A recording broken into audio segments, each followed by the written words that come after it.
안녕하세요, 카타임 토마입니다.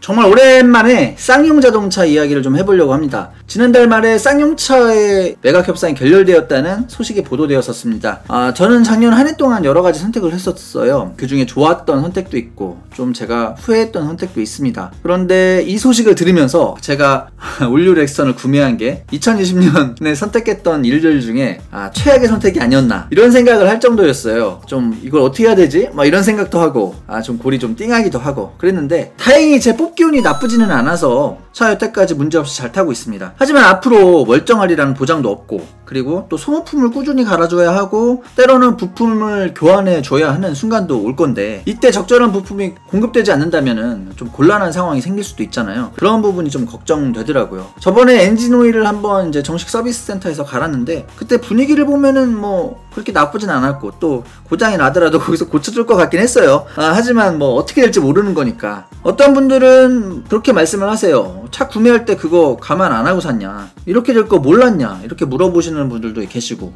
좀 안 좋게 말씀들을 하시는데 제가 항상 좋은 선택만 하는 건 아니잖아요. 그 만약에 제가 모든 선택이 다 베스트였다면은 지금 뭐 엄청 부자일 텐데.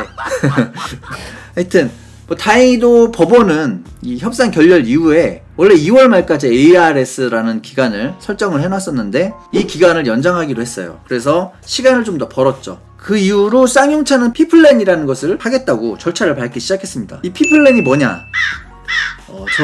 또 좀 어려워서 법정 권리에 강제력 있는 채무 조정 그리고 원활한 신규 자금에 지원이 가능한 워크아웃을 혼합한 구조 조정 방식이라고 합니다. 제가 이 부분을 좀 더 쉽게 설명드리려고 공부를 좀 해봤는데 이거는 어려워요.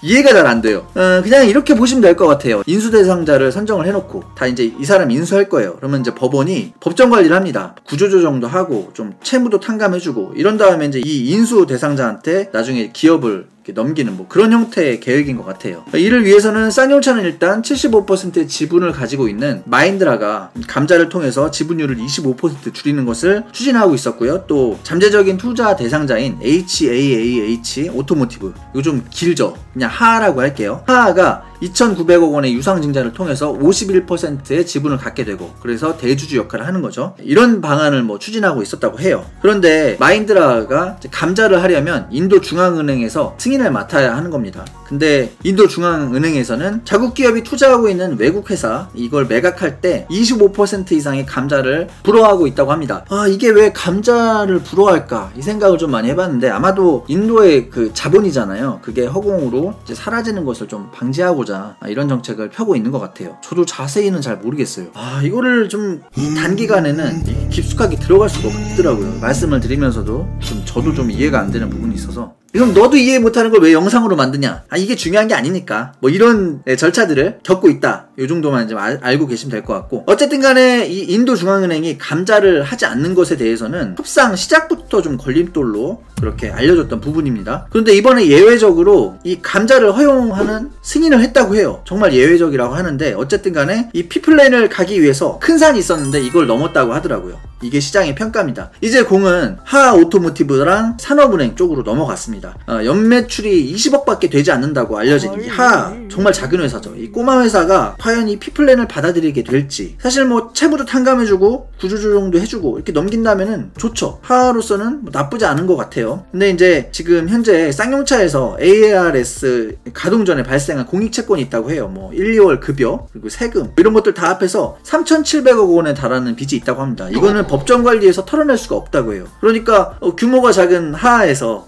돈 뭐 한 2,900억 원 내면 되는 줄 알았는데 이거는 뭐 탕감을 해줄 수 없는 빚이 3,700억 원이나 더 있는 셈인 거죠. 그러니까 이게 되게 부담스러워 하는 것 같습니다. 또 하하에서는 신규 투자 자금은 전부 이제 신차 개발, 좀 미래를 위해서 투자를 하는 걸로 하고 현재 그럼 쌍용차가 운영을 해야 되지 않습니까? 인건비도 줘야 되고 기계도 돌려야 되고 뭐 이런 것들은 좀 산업은행에서 지원을 해줬으면 하는 바람인 것 같아요. 산업은행 같은 경우에는 회생계획안을 보고 철저하게 따져서 지원을 결정하겠다고 하고요. 그러니까 이거 보면은 마인드라에서는 가장 비싸게 기업을 넘기려고 하고 그리고 손 털고 나가려고 하고 하하에서는 가장 적은 돈으로 최소한의 지분을 사들여서 경영권만 가지려고 하고, 각자의 주체들이 자기의 이익에 따라서 이렇게 움직이다 보니까 사실 이거는 뭐 사람 대 사람이 아니고 기업들 간의 일이기 때문에 양보란 있을 수 없죠. 각자 가장 최선의 방안으로 협의를 하려고 할 겁니다. 그러니까 굉장히 어렵게 진난하게 흘러가고 있는 것 같아요. 이 마지막 과정이 성공적으로 진행되면 쌍용은 살아나겠지만, 그게 아니라면은 이제 법정관리 회생 절차 들어가서 파산을 할 수도 있을 것 같아요. 워낙에 뭐 빚이 많으니까.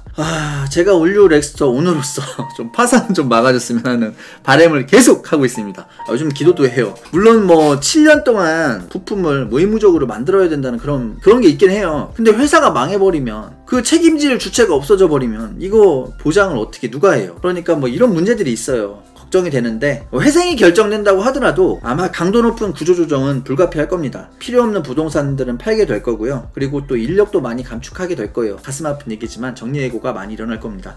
이 경우 노조에서 아주 강력하게 반발을 할 수 있을 것 같은데, 글쎄요, 이 민심이 떠나갔잖아요. 그래서 과연 그게 힘을 받을까? 그런 생각을 좀 많이 합니다. 여러가지 정말 복잡하게 돌아가고 있는데, 다시 한번 말씀드리지만 올류 렉스턴 오너로서 좀 잘 일이 풀리길 바라봅니다. 또 새로운 소식이 나오게 되면은 그때 또 한번 영상으로 말씀드리도록 하고요. 이번 영상은 이것으로 마치도록 하겠습니다. 도움이 되셨다면 구독과 좋아요 부탁드리고요. 저는 카타임 토마였습니다. 감사합니다.